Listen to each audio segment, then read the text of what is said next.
ওই দুনিয়ার ওই ছোট্ট জীবনটাকে যারা আল্লাহর বিধান অনুযায়ী চালাতে পারবে, পরকালে ওদের শাস্তির কোনো ভয় নাই। লা খাউফুন আলাইহিম ওয়ালা হুম ইয়াহজানুন। এই জীবনটায় যারা তাকাসুর, ভোগবিলাস, লাহু এগুলোতে ব্যস্ত থাকবে, এদের পরকাল হবে আযাবুন শাদীদ, কঠিন শাস্তি। ওয়া মাল হায়াতুদ দুনিয়া ইল্লা মাতাউল গুরুর। এই হলো সূরা হাদীদের আয়াত। দুনিয়ার জীবন প্রতারণা ছাড়া কিচ্ছু নয়। অতএব তোমাদের করণীয় কি, তার পরের আয়াতে বলা আছে, ওয়াসাবিকু ইলা মাগফিরাতিম মির রাব্বিকুম ওয়া জান্নাহ। অতএব তোমরা দুনিয়ার জীবনকে প্রাধান্য না দিয়ে পরকালের দিকে ফোকাস করো, তোমার রবের পথের দিকে ফোকাস করো।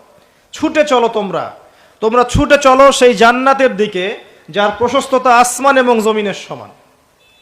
ওয়াসাবিকু ইলা মাগফিরাতিম মির রাব্বিকুম ওয়া জান্নাহ আরদুহা কাআরদিস সামাই ওয়াল আরদ উইদ্দাত লিল্লাযিনা আমানু বিল্লাহি ওয়া রাসূলিহি। এটা প্রস্তুত করা হয়েছে কাদের জন্য? যারা ঈমান এনেছে এবং তদনুযায়ী কি করেছে?